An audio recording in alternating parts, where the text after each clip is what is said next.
Hi, quick reminder. The opinions and views expressed by my guests in this episode don't necessarily reflect mine or those of the show. Not every episode, but some episodes this season, we talk about very deep, serious subjects. So if at any point you need to take a pause from listening or watching, please do so. Your mental well-being is far more important to me than any listener metrics. And the show will always be here when you're ready to come back. All right? Let's go. Hi, I'm Adam Jennings, and this is Awaiting Approval, a podcast about the messy human side of creative leadership. Today I'm joined by Maria Nicholas, Global CX Design Leader at Sanofi.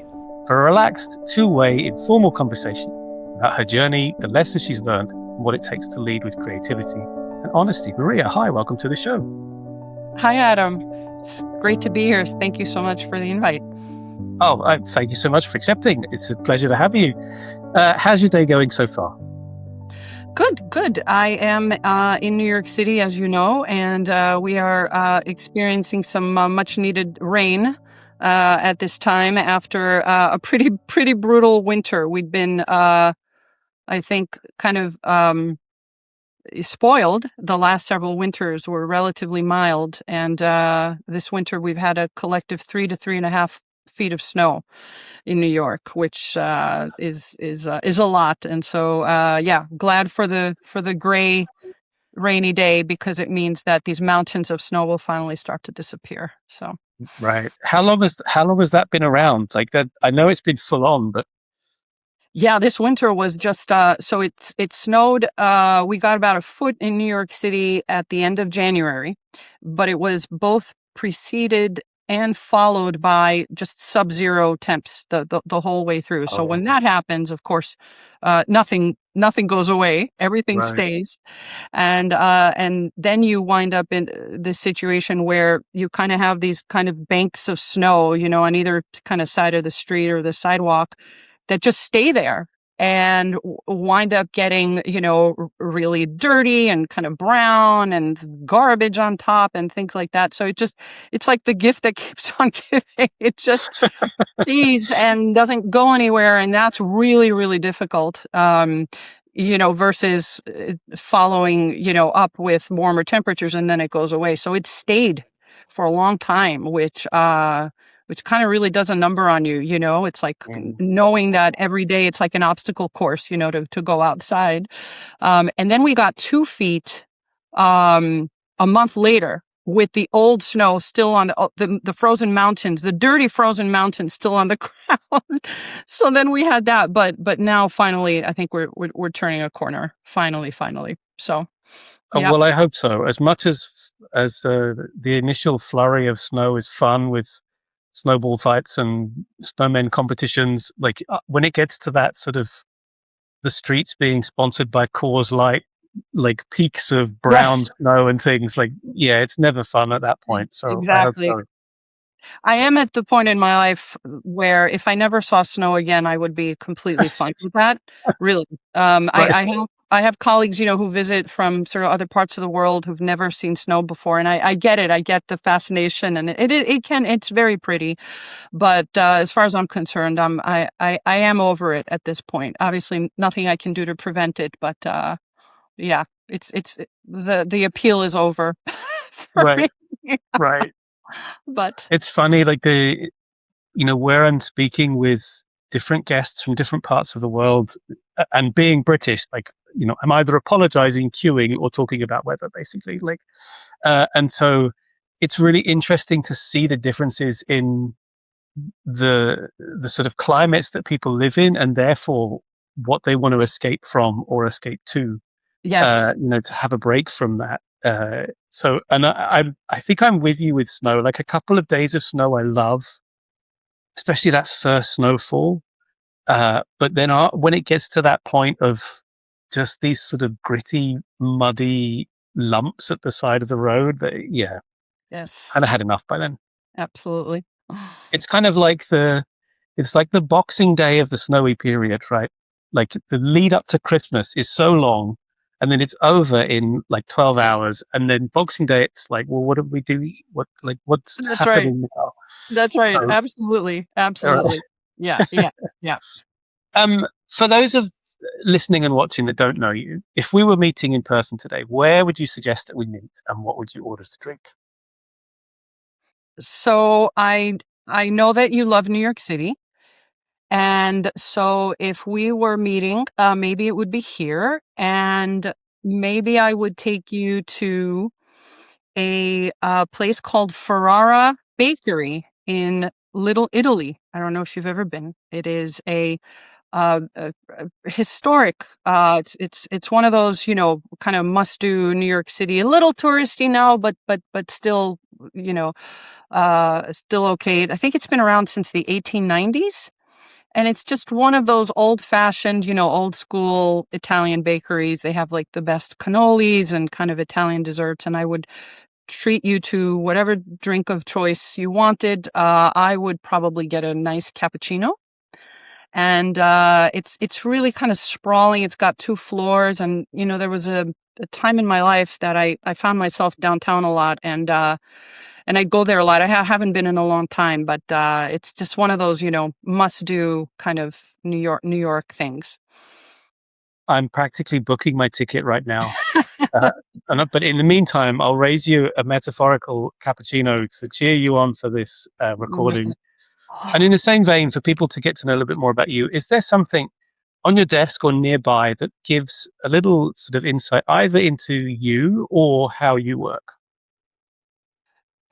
Yes, actually. So if you notice my background here that I haven't blurred out, no shortage of knickknacks I think back here and books. But actually, I keep on my desk a a kind of fall plant. I don't really know what these are. I think they might be gardenias. I don't know if gardenias grow in a plant like this, but I have a big long desk, and vast majority is screens and computer and laptop and wires and external hard drives and USB ports, and this kind of breaks it up a little bit for me. I can just kind of, shift my gaze there and look at something that feels a little more natural. I would not say that I'm a huge outdoorsy person, but I feel I need something to break up, the kind of, cold kind of clinical hardware, um, look of my Yeah. area where I spend like, all my time in. So yeah, it's just kind of a little reminder, right, that there's something else out there that's not this. I love that. And is it, the thing that strikes me is you mentioned cables and monitors, and they're all very, maybe not the cable so much, but they're all very hard lines and sharp corners. And to then have that fully natural shape through the growth of this organic thing that's on your desk, is that, I wonder how much of that sort of influences your work if there's a project you're working on that is very sort of structured and grids and angles and whatnot, how much of just catching that plant out the corner of your eye leads into your design? Yeah, what a great question, and it's sort of a great analogy, I think. I think something like this can be a reminder. I would say that, you are designing for a human being, Mm. and that you need to keep that right top of mind. I think we're living through a time now where, so much can be said about our industry and kind of how it's changing, and all of us have so many thoughts on that, but I think it's useful to remember why we got into this business. I mean, any kind of creative business, but particularly, user experience. I mean, that's a big part of what it was for me is, uh, you know, being able to actually help people get something done, right? Being able to help people feel a sense of accomplishment, uh, being able to help people do something with maybe a little bit of delight that they didn't expect, that Mm. people usually often don't expect in online experiences, especially if you're dealing in the enterprise, sector, which is a lot of where my experience has been. So I think it can be a little analogy for that.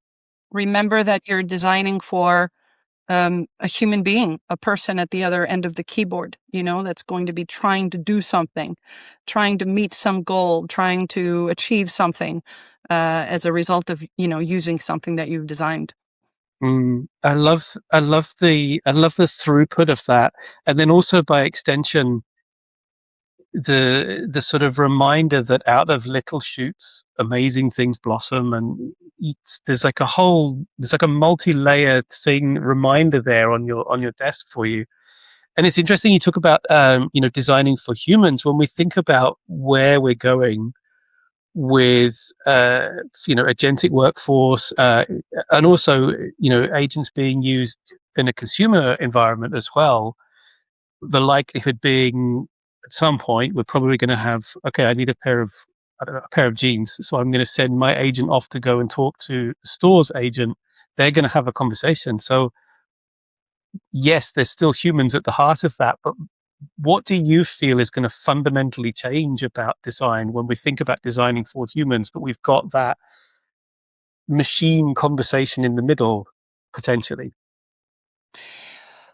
Yeah, I mean, so much that I think can be said about this, and lots of different feelings. Where a lot of my head is at right now with reference to AI, and I think, and I'm talking as someone who's incorporated AI, into my life, both personally and professionally. Lots of mixed feelings, and I don't know that I want it to be doing certain things for me. I don't know how much we're going to be able to stop, for example, the scenario that you mentioned. Um, it's interesting to consider, but a lot of what I'm trying to think about these days is where is the real value versus where it is, where it's perceived to have value or being promoted as such, if that makes sense. I'm thinking a lot about how much of this is actually necessary, and how much of it was inevitable, if that makes sense. Like, is it really inevitable? Mhm. Do we have something that we could sort of say about that? Um, so I find myself kind of drawing lines, and this is something that I would recommend that others, spend some time doing as well, particularly sort of younger people entering the industry, right? Like, what are you going to allow it to do for you, and what are you not going to allow it to do for you? I obviously I can only speak from personal experience, but as revolutionary as I think it can be for some kinds of things, 100%, there's no doubt about it. There are certain things that, for me, the kind of ick factor is there in larger proportion. And it's interesting because just today I was reading. There's a thought leader who's giving a keynote speech, and he said, "I'm writing this all myself. I'm not using AI for any part of it. I'm not using Claude. I'm not using ChatGPT. I'm not using Gemini. I'm not using anything." And I was tempted to, he said, but I'm not, because I want that friction. I want to be the one with the point of view. I don't want the LLM to, give its point of view, right, and replace me and replace my authenticity. So I'm, kind of warts and all. This is going to be all me, 100%. And I really appreciated that. And then he added, did I use AI for some things? Sure, I used it for research. I used it to pressure test my outline. I used it for image creation, he said, but I didn't use it to write my words and what I'm gonna say. And I just think that's interesting because I found myself thinking, well, why does that apply to words, right? And the creativity of coming up with your own point of view and not sounding like it's, AI. But why does that not apply to images? So this is another line for me. And Part of the reason is because I'm the daughter of an artist, a music artist, recording artist, and so I grew up around artists, in all forms and creative people, and I have a problem with the image creation bit. I can't get over that being okay, Mm. and the issues of intellectual property and how it's produced, really without regard, to that. It bothers me. It bothers me. So I remember conversations with an engineering leader, in a past role where we were building a great tool that had kind of AI powered aspects to it, and the conversation was to allow a dolly at the time for image creation, and and I kind of tried to steer the conversation towards, why don't we just allow for Unsplash integration instead and have, our users use images and artwork created by real people, And so that part bothers me. That's a line that I draw. I have in the past resorted to AI to write perhaps emails or messages where I just didn't want to deal with a situation that annoyed me, or someone that just didn't get it, and I freely was okay with that cognitive offloading until I saw what it was starting to do, to my brain. Mhm. And so that's another line that I've drawn. I do not use it anymore to actually craft my writing, and I think we're seeing a lot of people starting to say that now. Um, It's great for research. It's great for synthesizing, right, large amounts of data. It's great as a thought partner if you know how you want it to work with you. But that whole aspect of it, that taking away things that are kind of uniquely human, um, I find myself thinking about that a lot and mm, what that means for our profession. I mean, I don't have answers any more so than the next person, but I'm starting to get a little bit more specific with the lines that I'm drawing in terms of how mm, I use it. mm. I think that's really important because, I love the example you gave that this thought leader sort of charged forward with, like, this is all human. And I did this all myself, with the exception of the research. But the rest of it's human, and maybe the image creation. But the rest of it's, and then there were all of these caveats. And to me, that's like someone who feels guilty in a way. I might be completely misreading the situation. I don't know who you're talking about. I'm just kind of applying my first gut instinct to it.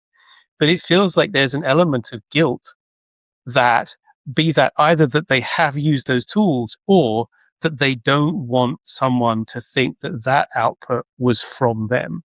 Like, oh, I'm not super happy with this image. It'll do, but I don't want people to think I'll put something out here of that standard. So I'm going to make it explicit that that was made by a machine. Uh-huh. Um, in which case, it begs the question: well, why use it if it's not? If you wouldn't put your name to it, why would you use it? Quite, aside from the moral aspects of how that Yeah. artwork is pulled together, and Yeah. how the LLMs are trained, like, why are you okay to put something out into the world in a creative profession with your name next to it, but a caveat that this little bit isn't good enough to have your name next to it? Do you know what I mean? It's an odd question, and I do feel like it's up to all of us to find where our own lines are with AI. For me, and I've said this many times before, when I'm in a sort of ADHD procrastination loop and I can't get started, using some form of AI, ChatGPT or Claude or whatever, to work on something else, to just have a little bit of a back and forward about something, not necessarily the thing I'm meant to be doing, but just something, it gives me a little dopamine boost and sort of Uh-huh. kickstarts my brain again. Uh-huh. Um, which I found really, really helpful. And I know a lot of other ADHDers use it for that as well. But it's interesting that you have that background, in the music industry with your parents, and coming through and seeing that and seeing the impact that's having.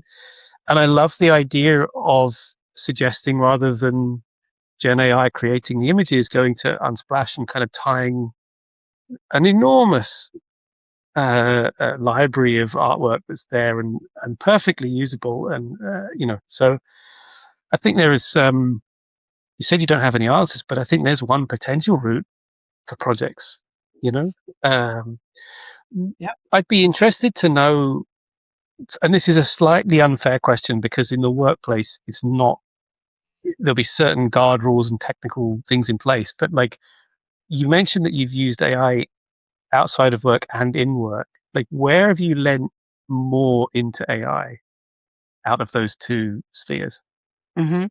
Um, I have so personally, I mean, just its ability to aggregate, right, vast amounts of information to give you answers quickly. So Mm, I would say even for something, as kind of rote as uh, tax brackets here in the US, if I did XYZ, what tax bracket would it put me in, and what does that mean for, whatever I was thinking of doing sort of financially, or, just kind of research on companies. mm, I'll do that a lot. I'll say, tell me a little bit about this company. Tell me about, their structure. Can you give me a picture of their financial health? Tell me what they do in a simple way. Things like that to help you cut to the chase, and help you kind of retain information faster mm, versus what we might have done. And I mean, I still do this. I'll go to the company's website, I'll look at their about and things like that. But it's more efficient to right to do it in a centralized manner and to do it in a way where it's pulling from kind of various things. And of course, trust but verify, right? You definitely always want to do that. But interestingly, I had another use case, a personal use case that I think you'll find interesting, where I used it to. So I have, I'm always trying to, cook on the weekends, make sure I have like sort of food for the week, the perennial, when we're working, right? It's hard to kind of find time for these kinds of things. And, you want to eat healthy, you want to cut down on takeout or takeaway, and eat healthy, right? And maintain sort of your health there. And one of my perennial problems is food going bad and us having to toss it, which I detest, right? It's so wasteful, so horrible. I detest having to do that. So recently I used AI. I used ChatGPT, and I told it, hey, I have leftover whatever shredded chicken, and I have a little quinoa, and I have these vegetables, like, what do you think? Like, how can I put this together and like make something out of it? And it gave me some pretty decent ideas, for what to do, right, with my leftover ingredients, or just things that I had in the fridge that I knew, kind of their shelf life was coming to an end. And it was awesome.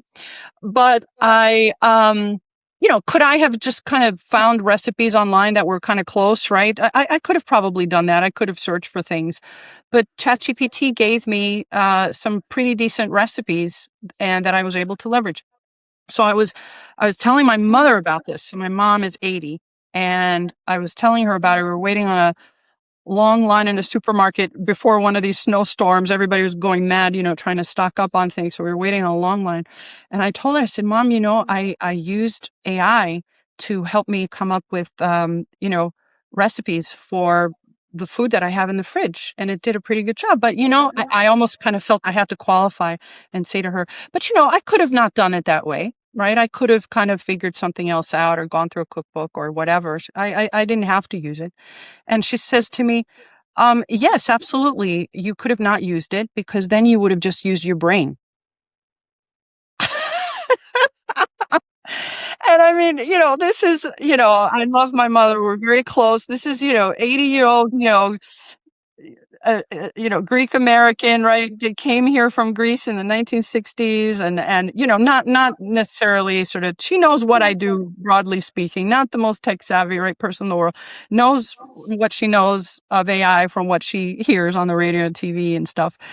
And it was just so astute that comment coming from her, yeah, you didn't have to use it because then you would have used your brain. I was like, Mom, I love you.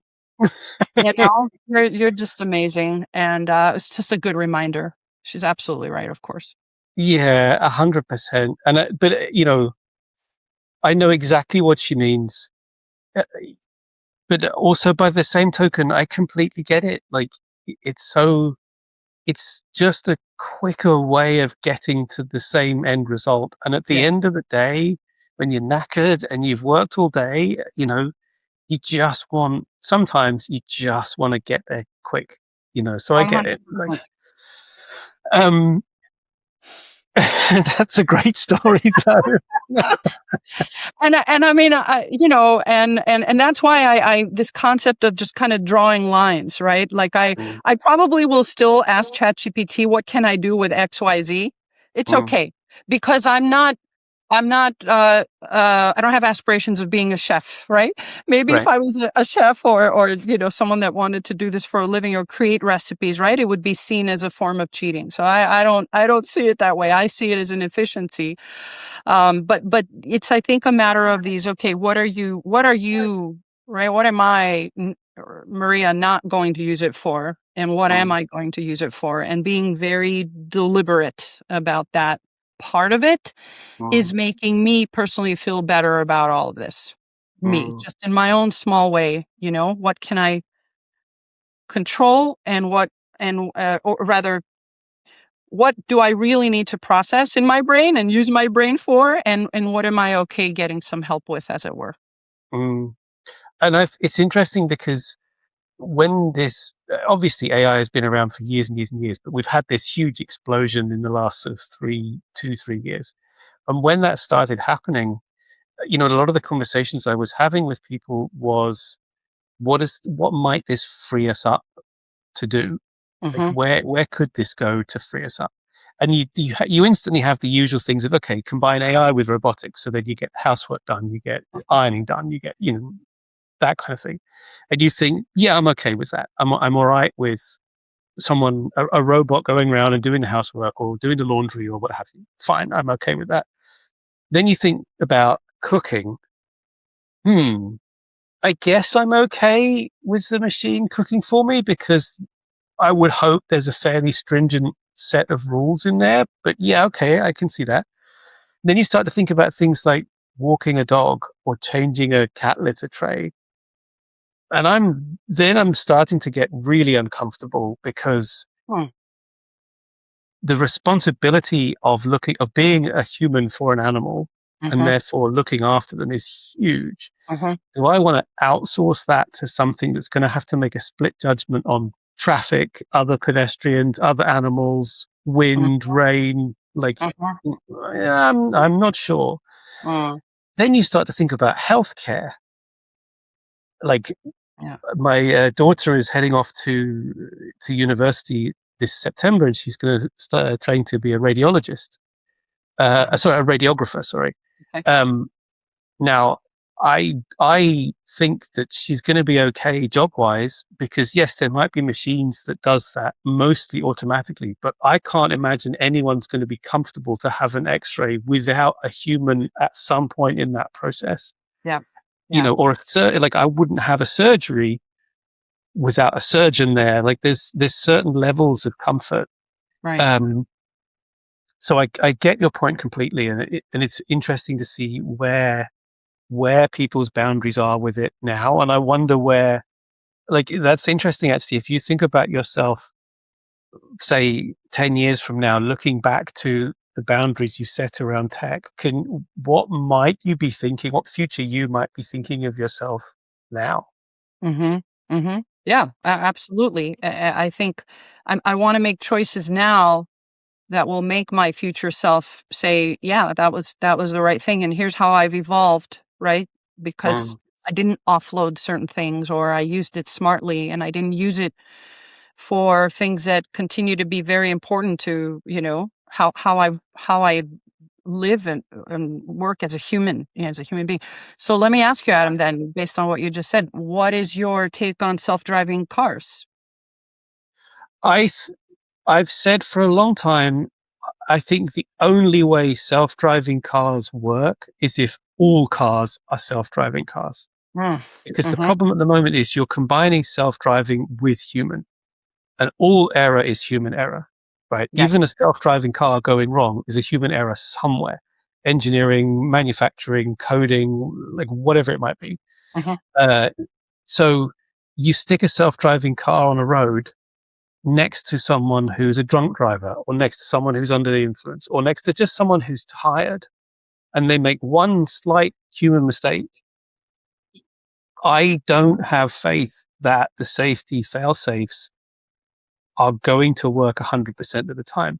Might the injury rate, I can't think of the right word, be far less by having more autonomous cars on the road? Probably. There's Mhm. probably going to be less accidents, but you can't get rid of them all. And I just really worry that when you have a mixture of human and self-driving vehicles, are are we going to see less accidents but more severe accidents? Because Right. I might be misinformed here, but I feel like those drivers that are going to stick to being human drivers are going to get mightily pissed with autonomous cars going at the actual speed limit. So they're going to take a chance to try and overtake them at the wrong place or a dangerous place, or they're going to get frustrated with them at a traffic light or whatever it might be. Mhm. I don't know. I might be catastrophizing slightly there, but like, and No. I've been in a self-driving car, and I was quite comfortable with it on slow roads. When it got onto a freeway, that's when it then got a little bit hairy. Mhm. Yeah. Uh, what Yeah. about you? What's your take on that? I've never been, and I feel nervous about it. I would feel nervous about it, even though, like, intellectually, everything that you said makes a lot of sense. Um, and I don't know, like, for me, I also associate driving, interestingly, with independence. Mm. When I first learned how to drive, a very long time ago now, it was like I felt my first ticket to independence. The fact that I could take myself, Mm. anywhere I wanted, practically, right? And so I don't know. It's interesting. It's got that connection for me in there a Mm. little bit, and yeah, I'm also ambivalent about it. Interestingly, so the cooking too. I mean, I love, hey, if somebody else, right, make something for me or whatever.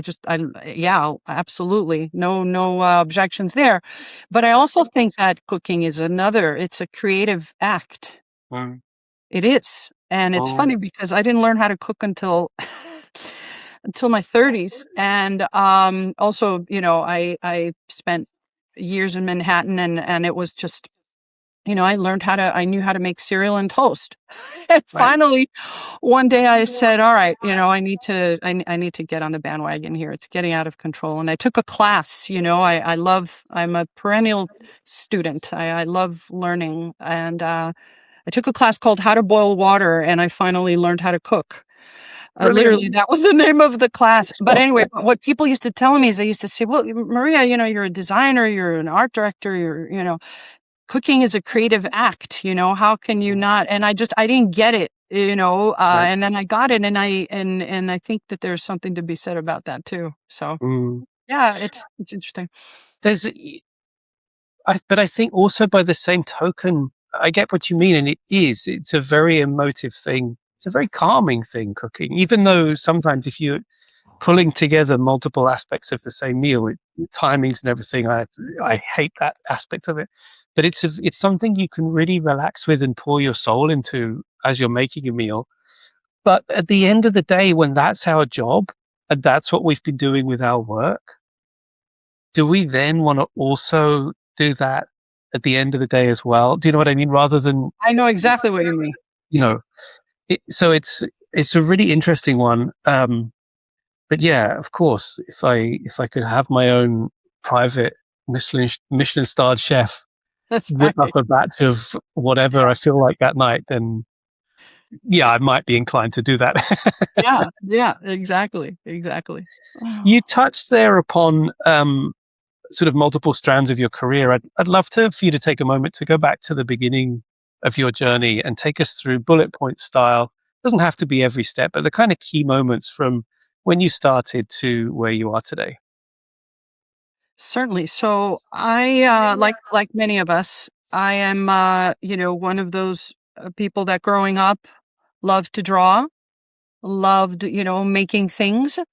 I remembered a lot of kind of drawing abstractions, drawing shapes, sort of being attracted to kind of all those kinds of things. And I spent a good chunk of my teenage years in Europe, actually, in Southern Europe, in Greece. And at the time when I was 17 years old, all I wanted to do was come back and go to college in the United States. It was inconceivable to me that I would stay in Greece. And so my father had the kind of profession where, you kind of didn't know where things would take us. And thankfully we came back and I went to university here. But I didn't know that, believe it or not, such a discipline existed called graphic design at the time, where you could combine, words and images to convey an idea. Or to help sell something, but particularly in terms of, idea communication, that there was such a thing. And my father wanted me to be a doctor or a lawyer. He was, one of those. Although he later really appreciated what I did, and I remember him thinking, "Oh, it's okay because she's going to do this on the computer." So as long as there's a computer involved, so because I was right on the dating myself, but I was kind of on a little bit of the cusp where things were really starting to get, move in that direction with desktop publishing when I was thinking of what I was going to do. So I majored in communications, but all my free electives were in graphic design for my bachelor's degree. And all of my professors, I remember them saying to me, "Maria, you should have been a graphic design major. Like, why did you major in communications?" And it was useful. I for a while I thought I might want to be a journalist. I remember, growing up, and it was a good experience. But yeah, all free electives in graphic design. So then I went to Parsons School of Design. So I had no portfolio, obviously, getting out of my bachelor's, and I already knew that I wanted to probably pursue design as a career. So I started working in a sort of a desktop publishing role. And then I also went to school at Parsons, and it was just an associate's, Parsons School of Design here in New York. It was a 2-year degree. And it was an amazing experience because I got to study with a lot of, really amazing instructors, like just also who are kind of legends in advertising and design. I got to study with Henry Wolf. If you've ever heard of it, he's just a legend.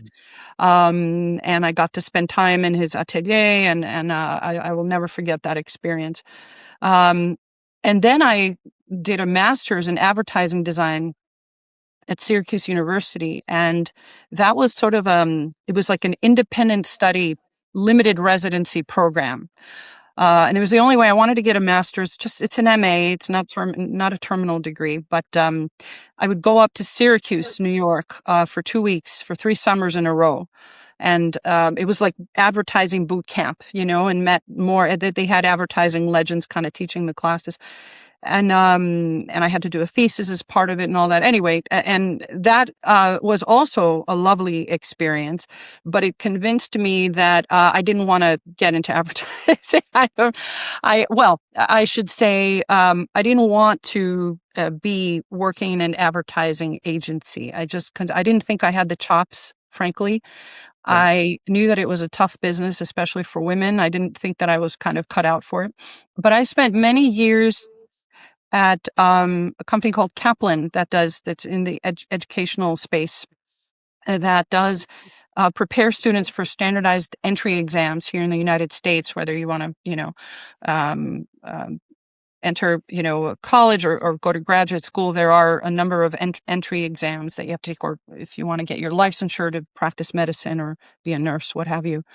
And I was an in-house creative director for many years there, and I kind of grew up with the company, And as, Kaplan was going through this tremendous kind of digital transformation, I built my skills, based on what was happening. And I mean, starting in print, doing advertising campaigns for the company that would appear all over the New York City subway, and, doing the video shoots, photo shoots, tons of direct mail at the time, brochures, advertising.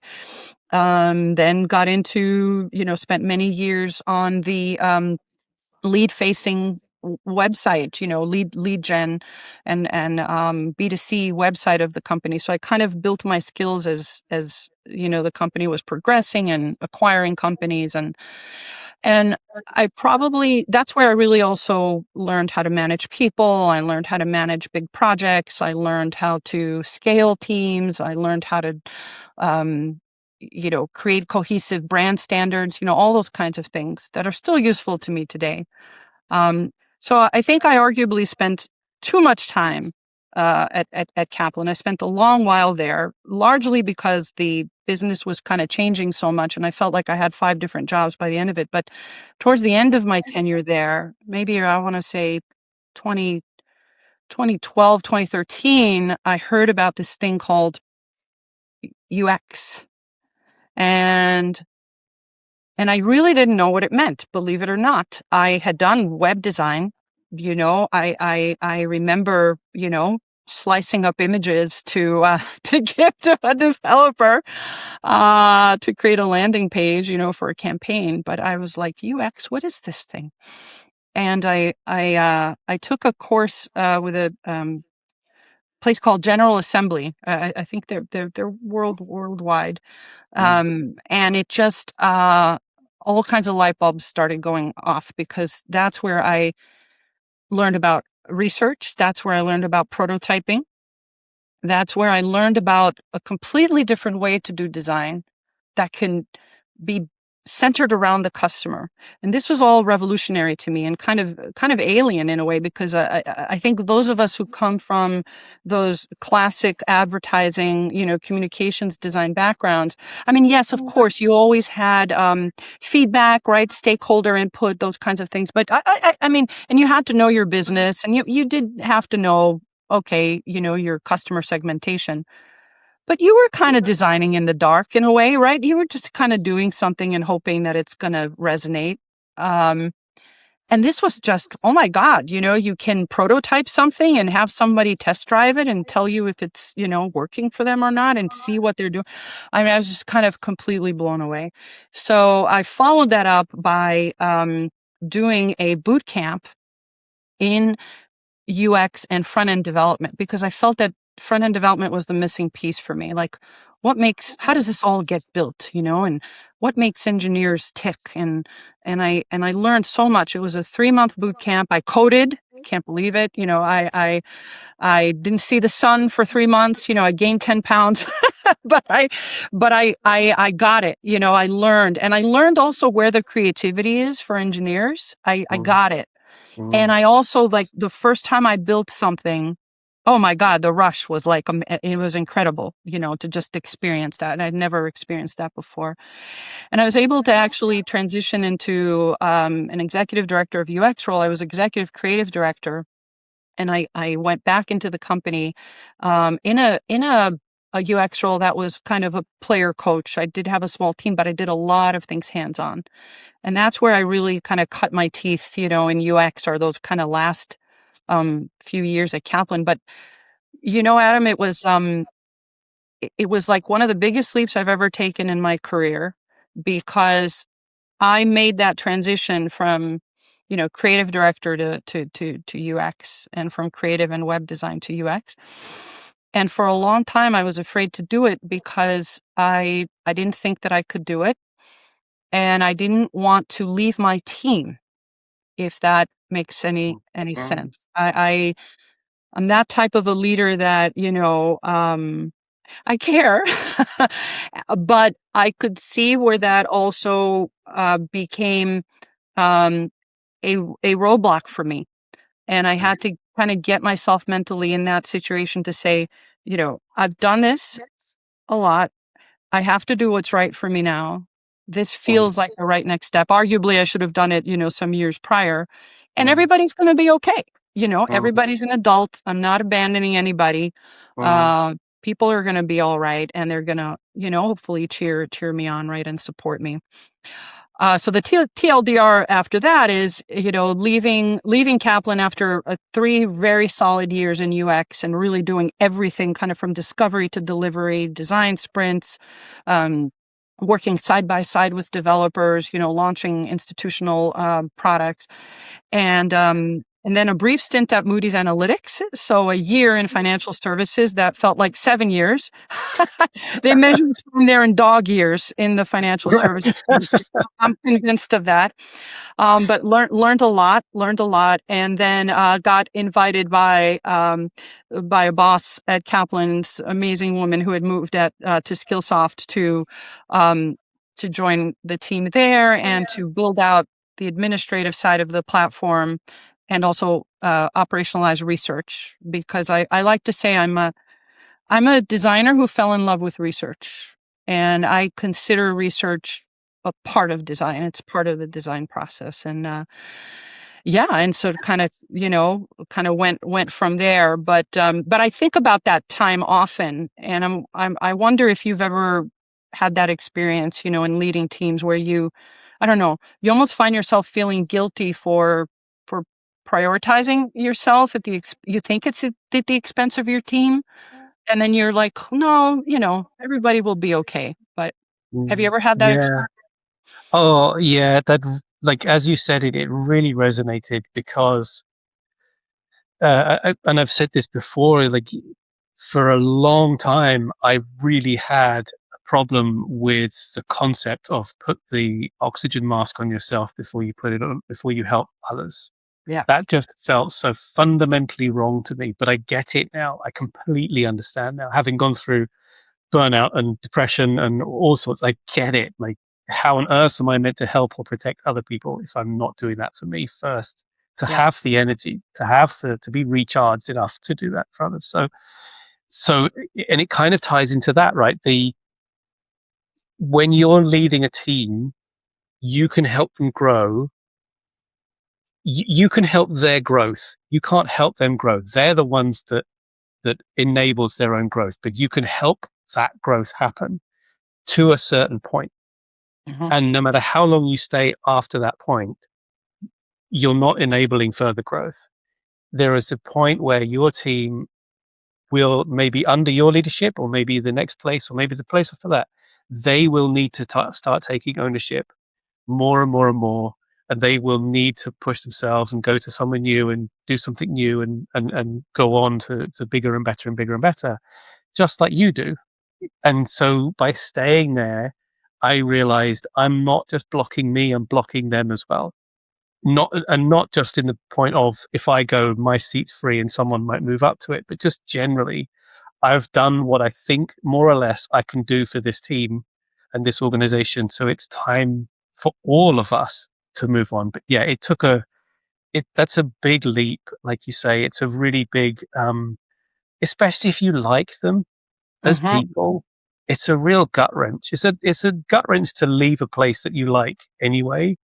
And I think we all have, in our careers, we all have one or two places that are, I hesitate to say home, because that makes me cringe when a company says we're like a big family. Yeah. Like toxic? Like most families? Like, that's a red flag to me right there when someone says that. So, like, it's a gut wrench when you have to leave. I know exactly what you mean. And I loved when you mentioned right at the beginning about your degree and then the majoring in communications. Thank you. Couldn't remember the word. And you talked about, maybe a journalist. And I thought, I wonder if story for you is like a strong thread through your work. But then you also talked about doing the engineering course and understanding the world of developers. And so then I was thinking, like, is it a layering thing for you? Like, for me, like, I love to know the strands of everything, because I find like the most impactful creative output is really multi-layered. Mhm. right? Like you Mhm. can, if you think of sound effect design, you can tonk a metal thing to make the sound of, I don't know, people in suits of armor fighting, and you do it once and it sounds all right. But if you layer on all of these other things that you would never think might be within that sound, it becomes so rich in texture. Mhm. Um, so is that for you, like, would that be a good encapsulation of all of these strands coming together? I think so. And I think the way that it manifests is, I mean, we talk about generalists, right, in UX. And I mean, I think I very kind of organically am that. Like I consider myself the original generalist, if that makes any sense. And because, all the debate. So yeah, I needed the story piece. The story piece is very important. I needed the technical piece. I didn't have the technical piece. I think all those things are important, but then, how you weave them together to be a force for clarity and alignment, I think is the most important thing. Because I mean, nowadays, if you ask me, what I do to describe my job, I would say that, um, I help teams understand each other so they can make better decisions. Right. You know, that's that's a huge part of what I do, and that involves all of it. Knowing enough about product management, knowing enough about what's important in an engineering context, knowing enough about what's important in business strategy, and knowing the customer well enough, all of these things. And so I think also a lot of the debate today about what a designer's job is, I think is really interesting. And I mean, it's different for us because we're leaders, right? And you graduate to the point where it's, you're in the craft, you're not doing the craft, you're seeing the craft happen. But, I never learned how to do product design in a sort of a waterfall way. Like when I was learning how to do this, I was reading Lean UX, and I was, uh, by Jeff Gothelf, um, and I was in kind of everything all at the same time, because that's what I saw my role. I saw my role as, first of all, you have to do it that way. It takes a village. It is not like the way we learned how to do design. When I had my first really big project and the first platform that I had to stand up and put together, I was like, oh my God, how am I going to possibly do this by myself? You're not the designer anymore that's going up into their ivory tower, right, and coming down with all the answers. It doesn't work that way. And so that's where I saw that workshopping and kind of getting alignment and all those things, you know, that's really, really how you do it. And I believe very strongly that a good designer will facilitate great design decisions out of other people.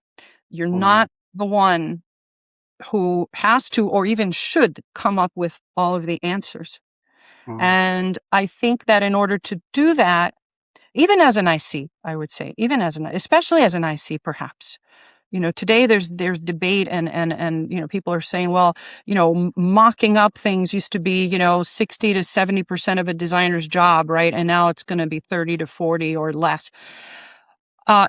In my last role, and there's all of my team members will attest to this. I would strongly encourage them not to use the word mock-up. I did not allow people to use the word mock-up when describing what they were doing. And this is, from someone who has done thousands of mock-ups, right? Especially kind of in terms of how I came up into UX and my design journey. And the reason for that is because I thought that it really undermines what we do to use that word. Here's the mock-up. You're building experiences. You are crafting an entire rendering of intent. Right. That's, I think, one of the best design definitions. I think that's Jared Spool. What is design? The rendering of intent. That's what you're doing. You're doing the rendering of that intention. Wow, that's like really important. You're not handing off mock-ups. So I've always had that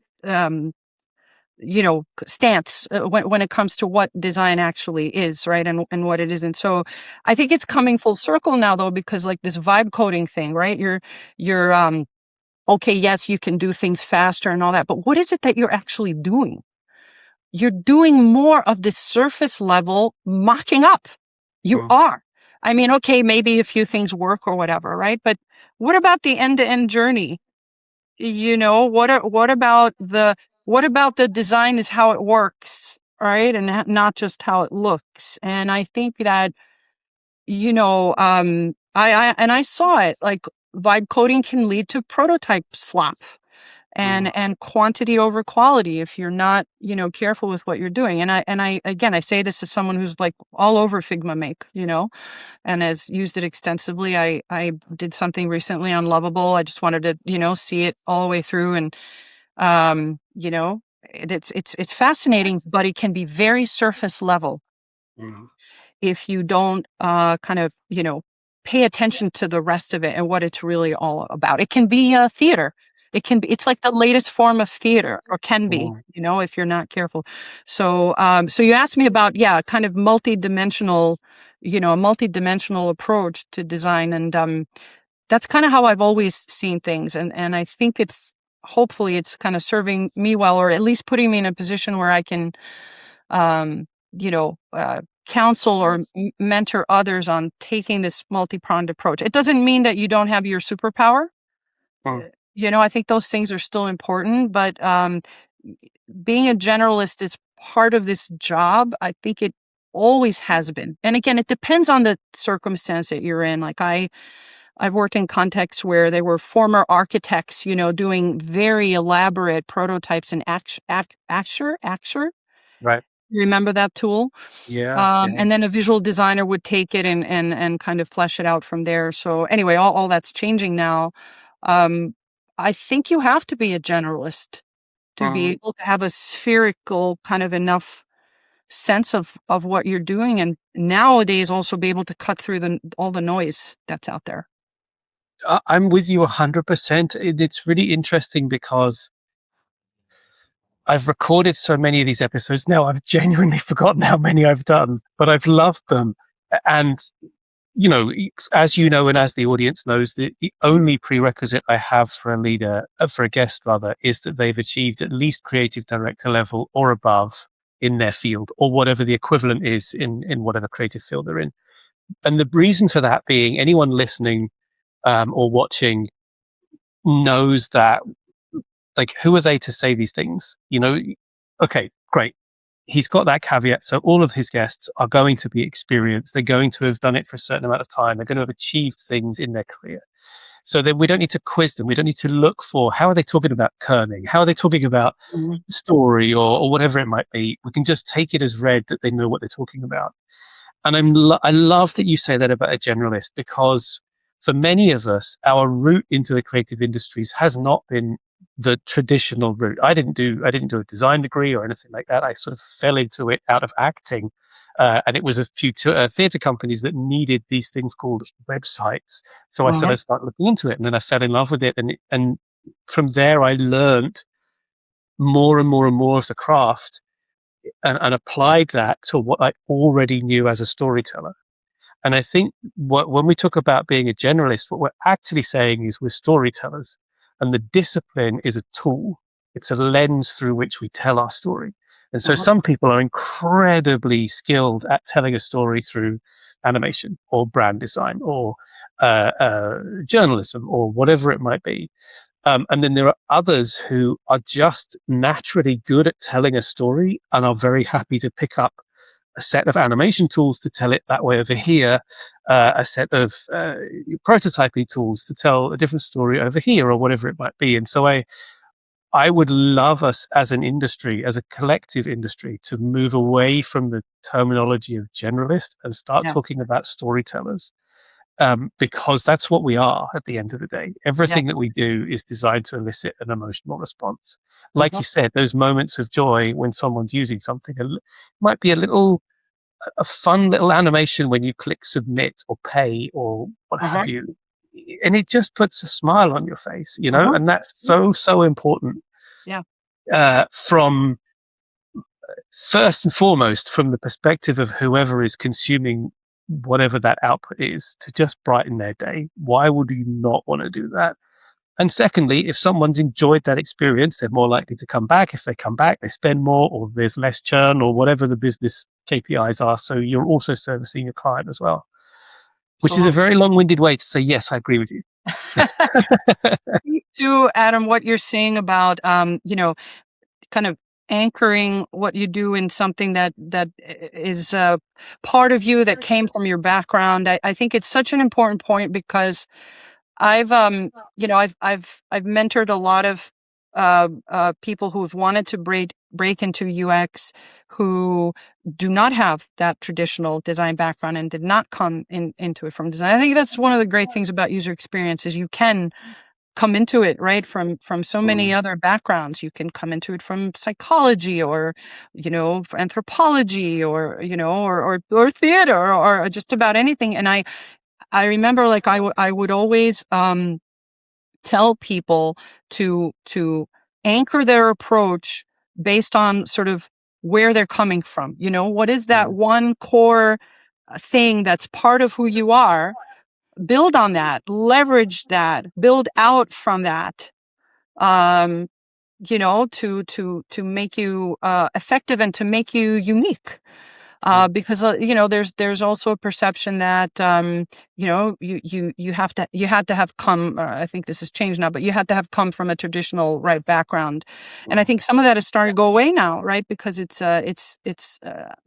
well, I think people are a lot more educated on what makes good design. I think some of those principles need to be kind of retaught or put out there, right? Maybe in a different context sort of for today, because I still believe this, by the way. I don't think Gestalt principles have changed. I don't think the way that we kind of react to something on the screen, I don't think any of those things have changed. Human beings and our mental models for things have not changed. So I think we should remember that. But everyone has a uniqueness that they can work from and work off of and use to enhance what they're doing, especially in this field. So I think it's a really important point. I completely agree. And it makes me think of, when we talk about vibe coding and sort of prototype slop, that if it's a creative that's producing that, that's on them. If it's a client that's producing that, that's a different matter, right? Because they're not, depending on what the industry they work in, they're not, it's not to say they're not a creative person, because I think humans innately have the ability to be creative.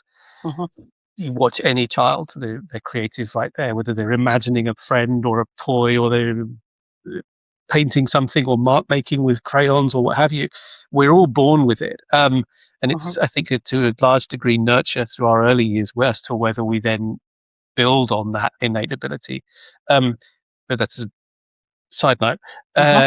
When we're looking at clients producing a vibe coded thing, to say, I kind of want something like this, then the output of that, of course, is not going to be the final output, but it's a springboard. It's a launching platform for discussion. And so I think our job then as creatives has to be yes and, rather than, that's a very tricky line to walk, because we're used as creatives, we build up a thick skin, we should do, we put our heart and soul into what we're producing. And I would say the majority, in terms of percentage of the work that we do, at some point will get critiqued, rejected, not move forward. And we have to be okay with that. That's not the case for that client who's, I don't know, worked through accountancy and reached CEO or something like that. They haven't had those multiple rounds of, what the hell is this?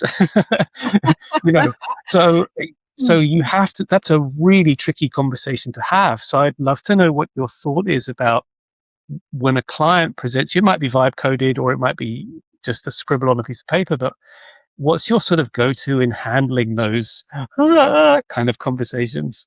Yeah, I think so many great points that you raised. So I think, first of all, I mean, the way that I've seen that very recently is through product managers, right? Product managers doing Right. that. A product manager coming to their design colleague and saying, "I did this," and however, so a few things. I think one of the earliest learnings for me from being in product design is what I had referenced before, which is you cannot have all the answers. Design is a team sport.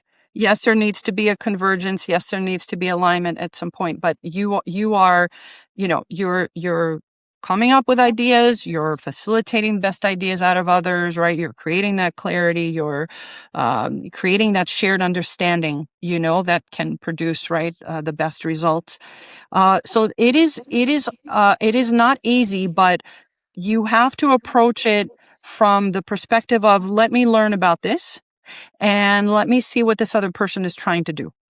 Mm. Because one of the things that I've seen time and time and time again is that, and this was, by the way, this precedes vibe coding. Like I've worked with product managers who were like, I did this, and it was in what was that? I think it's still around. One of those wireframing tools where you could just create a wireframe very, very, very quickly. Oh gosh, what was it called? I'm going to remember the name after we wrap up. But anyway, just whatever the tool du jour that allowed you to create sort of a prototype. Balsamic. I Oh, remember it. right. Yes. Yeah. And Yeah. a product manager would say, "I did this. Go and do that. Right? Go and make it pretty. The classic." So the way that I've approached that in the past is by seeking to understand, taking an agnostic approach. Like, you have to just do away with I'm the designer, I know what I'm doing, you don't. I'm the only one who knows. You have to get rid of that, and fast. Because it's just going to create a domino effect. Not just that's not just going to affect the quality of the work, but that's going to affect your relationship with the person that you're working with. And a lot of effective solutions come out of great relationships based on trust. I really do feel that. Mm. So a way to approach this is to seek to understand. Your mind may be racing with all kinds of things, right? Your mind might be going, what, to your point, what is this? This is crap. This is, oh my God, this is horrible. Da, da. Seek to understand why they made the decisions that they did, and start to break it down a little bit. Start to do the yes and I want to talk about that, by the way, yes versus no. And how might we, right? Start to incorporate a lot of those things and see if you can come up with a V2 based off of that work, right? The work is not to be discounted. There's probably some good thinking in Right. there and some things that you can pick up and work with. So you have to be in a constant state of collaboration. Let's build on this. Let's see what else we can do with this. But also, it really starts by trying to understand the why behind some of the things that we're seeing. And some things might have really good whys and good root, kind of causes or whatever, and some might not. Some you might get out of the person, I don't know why that's there, actually. Actually, maybe what do you think? Right? And then the designer can say, yeah, I think, like, if we did this way, it might be a little better. And then the person is, oh yeah. So yes, your point about using it as an opportunity for a discussion is a great one. And I really think that vibe coding is just the latest version of that, frankly. So yeah, you cannot be dismissive. Use it as a springboard for additional refinement, iteration, progression, evolution. But the point that you made about, the yes and, I think this is such an important thing too. And one of my kind of big career learnings, which is this idea of, starting from a position of yes in anything, right? In relationships, in work, or in a collaboration, versus starting from a position of no. And one of the things that I always think about with this is I'm a huge Beatles fan. And, I don't know if you know how John Lennon met Yoko Ono.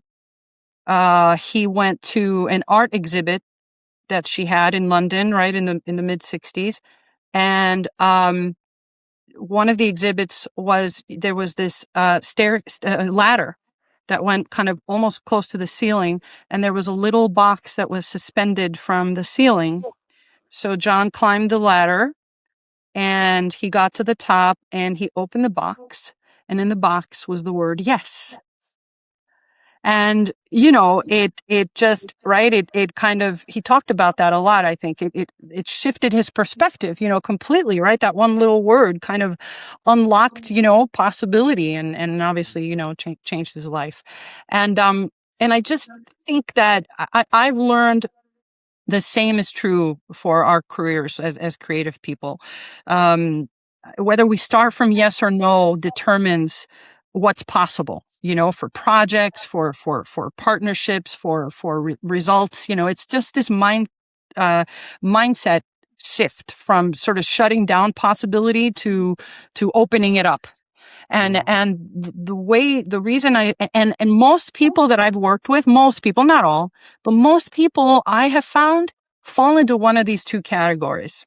They either start from a position of yes or they start from a position of no. And it's not always bad to start from a position of no. If starting from a position of no means that you're in tune with possible risks, right? And your role is to kind of bring up those risks. I mean, that's fine. But generally speaking, if you do that too much, you just, you shut yourself down to possibilities. So the best, and it came from working with engineers, honestly. And then I saw that it even applied to product and to design. The best engineers that I've worked with always had a yes and approach, or even yes though. Yes, though, right? This sort of kind of grounded in reality. Yes, though it'll, I have to go back and look at it. It might take some creative problem solving. Yes, though we'll have to test this carefully. It's still yes, though. It's still yes, right? And then you can ask, okay, what would it take, right? Or if yes, then how? And so I just think that's just such an important state of mind to be in, is to be mostly starting from a position of yes person. I don't mean yes in that, you get steamrollered over, right, and become a punching bag. I don't mean it that. I mean when it comes to considering possibilities in working. I'm really pleased that you said that, and I think yes though is actually crucially a better phraseology than yes and, because it gives you the ability, like you say, you shouldn't be saying yes to the point that you're a carpet and walked all over.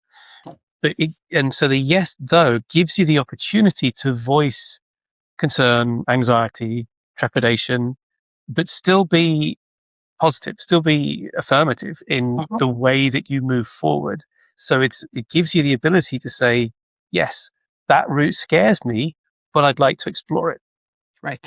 Like, let's do that. Yes, though I'm not sure how to do that. So let's figure out together how we get there. Yeah.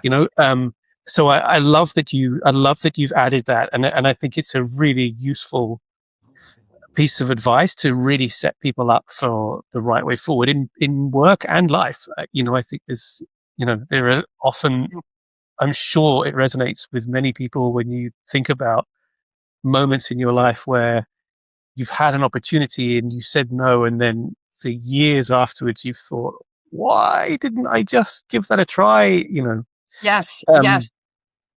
And though, yeah. No, I was Finish the thought. Finish the thought. No, it was just, you said yes, and so I was just adding a though to it. Oh, so near. I think. Oh gosh, what was I going to say? I think regret is largely fueled by fear, and I think or lots of times, right? And I think talking about my kind of career transition and kind of being afraid, right, to let the team go and things like that. I think having a yes mindset can really help with that. And there's a book that comes to mind, which was one of the first things I was reading it right at that time when I was thinking of leaving my role and doing this boot camp. And it's called It's called The Magic of Thinking Big. And it was written by, I think the gentleman's name is David Schwartz, but it was written in the 50s. So it's a little, anachronistic in places, not kind of purposefully so. But that was the first time that I read about this idea that if you continuously think negatively, it actually will rewire your brain and your approach to things. It literally shuts you down to considering new possibilities and new perspectives on yourself. And I have been around people that kind of are just wired that way, and so it's easy to fall into that trap. But that's the first time I read about it, was about, maybe 15 years ago, that it literally shuts you down to your neurons making new connections, right? And being able to think of new things to propel you forward. So, it's definitely a very powerful, technique to remember to try to apply. For sure. And I remember a very dear friend brilliantly described neurological pathways to me. She said, imagine that negative or problem focused pathway is like a super clean, really well paved highway or freeway, like that's been maintained every single day. And so everything's working. It's the smoothest ride possible. And the positive solution focused neural pathway is the road is cracked and it's got weeds going through the roads and it's bumpy and it's difficult to get through. And she said, every time you choose to go down that one, you'll just weed a little bit more, or you'll mend a little more of the crack. And the more you use that, the more the negative pathway will crack and weeds will grow on it. And so slowly it will swap over. This will become disused and fall into disrepair. And the positive pathway will be super smooth and well maintained and easy to go down. And I thought, what a brilliant illustration of the two. Great analogy. Yeah, literally your path smoothing, and clearing, and you being able to just fly. So that's great. Love that. I'd love to know something outside of work that you're really proud of. That one is easy, because one of the things that I do outside of work that I think I see it as kind of an antidote to a lot of what we have to deal with on a day-to-day basis, but also just the being near screens all day, right, and dealing with the abstract and the intangible. And I design books. I designed print books, and I've designed 3 print books so far. I am also a huge ABBA fan, ABBA and the Beatles. And I designed 2 books for the preeminent ABBA historian in Sweden, who's actually a good friend of mine. And it's just been an amazing experience. I do it in my spare time. But it's been fascinating to be able to apply UX principles around creating a great experience to book design. And it's also not for the faint of heart. I mean, these are like 400-page books. The way that you organize yourself and the way that you set up, the pages and the styles, there's much that could go wrong. So you really have to be organized. And I love that. I am an organizational nerd in that way. And I just kind of love sinking my teeth into things like that. But the 3rd book that I designed was one that I also wrote and published, which was a 508-page bilingual book about my father, who was a well-known Greek recording artist. And he passed away in 1999. It's actually very hard to believe it's been so long. And, since his passing, I've kind of been the sort of guardian of his legacy, and his catalog and his contribution to Greek music. And I read somewhere, when the artist is alive, they're kind of the captain of their ship, right? And then when they pass on, someone needs to steer the ship right? And kind of ensure, that it keeps going and that other people can find it and learn. And so it is easily the most important thing that I will have done in my life. I don't have children, so I could I consider this my child. And when it took me 10 years, from kind of the first time that I conceived of it to when it was published, and a lot of that was taken up by research Mm. and kind of understanding how I'm going to tell the story. Mm. And the story is largely told through visual artifacts.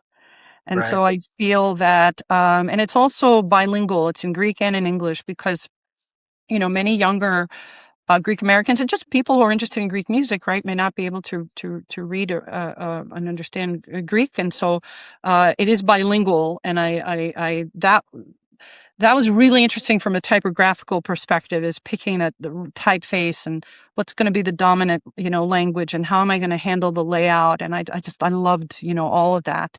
Mm. And there were so many things that I discovered. He had a pretty notable career in Greece before he came to the US, and then he became very famous because of a particular type of music that he recorded called rebetika songs, which were kind of songs of the kind of a underworld, Greek underworld, I guess you could say. And he became kind of a cult figure in Greece, uh, because this music was kind of smuggled illegally during the early 70s when there was a military junta in Greece, and people didn't know that it was him, who was the singer, but the way that he sang these songs really resonated with people anyway.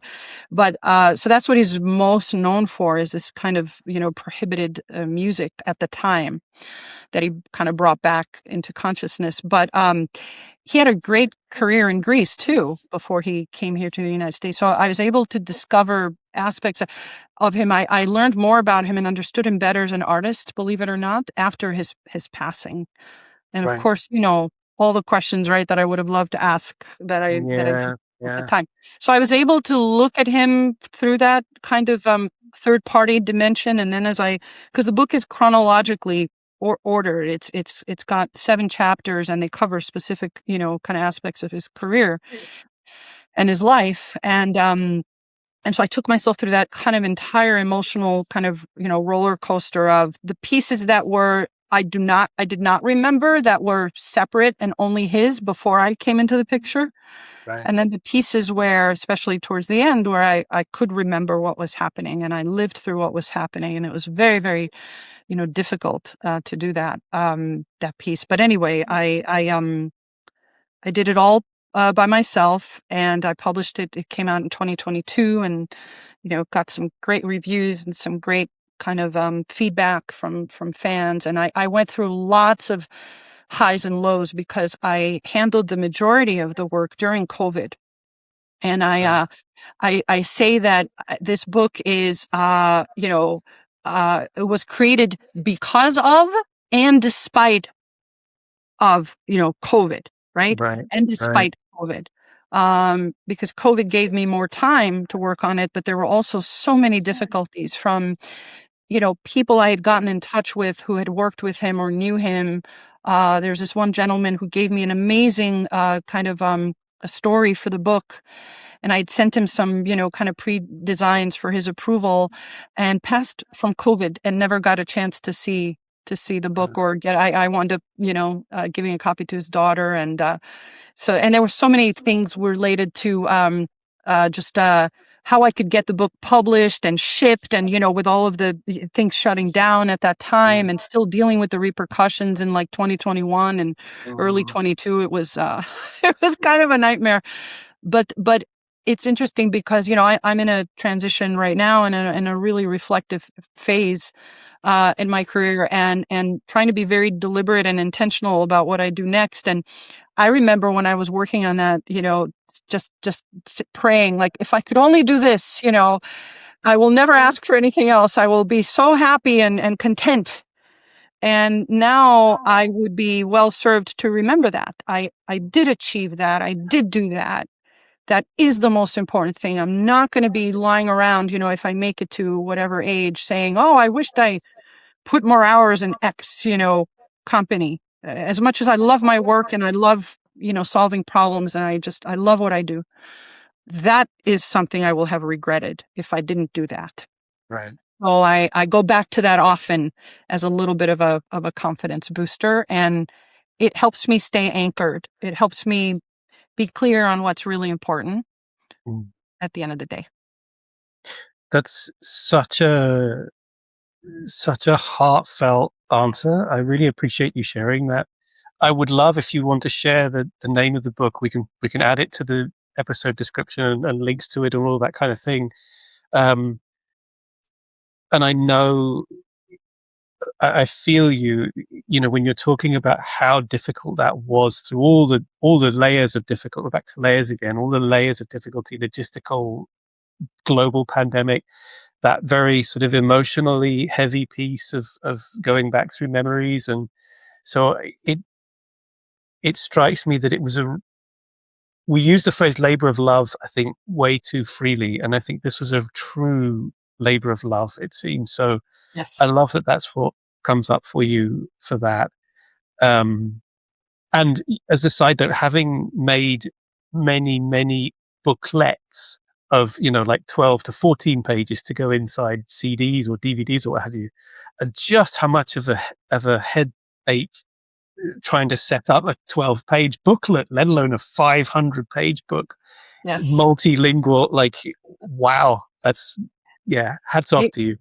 Thank you so much, Adam. Yeah, it was an amazing kind of technical. I just loved getting into that, and I felt too that it kind of brought together all the things that I'd been I trained or experienced in. Not just the design, but I did tons of photo restoration. Not anything kind of artificial or anything like that, but just your good old fashioned Photoshop, rubber stamp, taking out, wrinkles and trying to, just thoughtfully, right, without overdoing it, kind of restore photos and kind of give them the best opportunity to shine in the book. So hours and hours spent doing that, and that was kind of a Zen thing for me. Like I could like just kind of zone out, doing that stuff. The research part of it, by then I really understood, the importance of research. Going to the New York Public Library here in New York and looking up old Greek American newspapers to find, ads and stories and articles on where he was appearing or interviews. And I went to the National Archive in Canada, in Ottawa, in the capital, and found an ad from his very first, because he emigrated first to Canada, first to Montreal, and then kind of worked his way down to New York.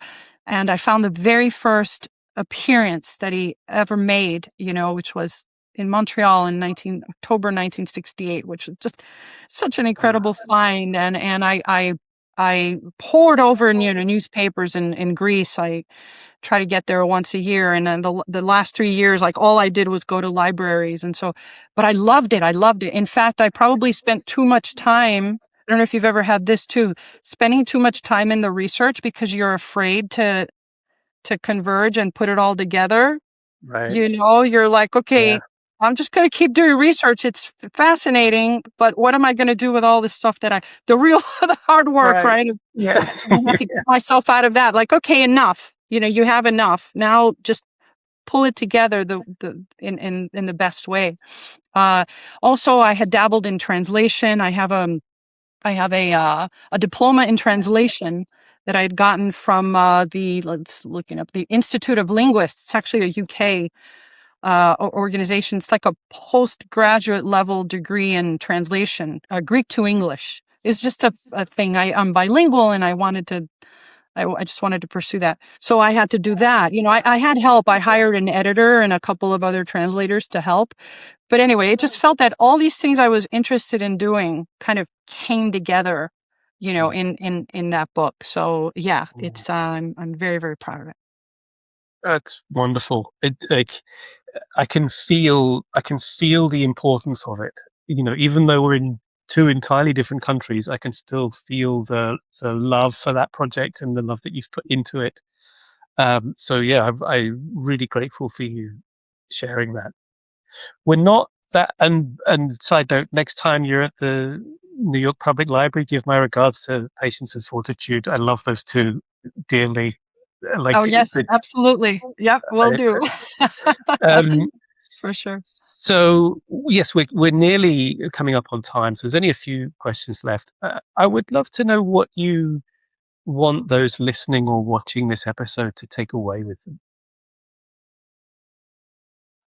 I think, so we talked about a lot about AI, right? I feel, which is very timely. And, one thing that comes to mind is, Daniel Goleman, who wrote a book called Emotional Intelligence. He was kind of one of the first, I think, to coin the term emotional intelligence. I follow him. He's been talking about emotional intelligence vis-a-vis AI, and the whole kind of push-pull there. And he said that what AI is not so good at is so-called heart skills. So, kind of durable human skills, right? These human abilities, some of the things that we've been talking about, critical thinking, right? Authenticity, all of those things. So I would encourage our listeners and viewers to consider what their heart skills are that cannot be duplicated by AI. And some of it goes to what we were talking about drawing a line. So what are your heart skills, and how can you leverage those to be authentic in this age that we're in? I love that, and it's a very soul searching mission to go off and find those. I think for many of us. Yeah, So I'm still yeah, working on it as well. So yeah, again, few yeah. months, all the answers. We've reached the final question. It's the same final question for every guest that comes on the show. Maria, are you awaiting approval?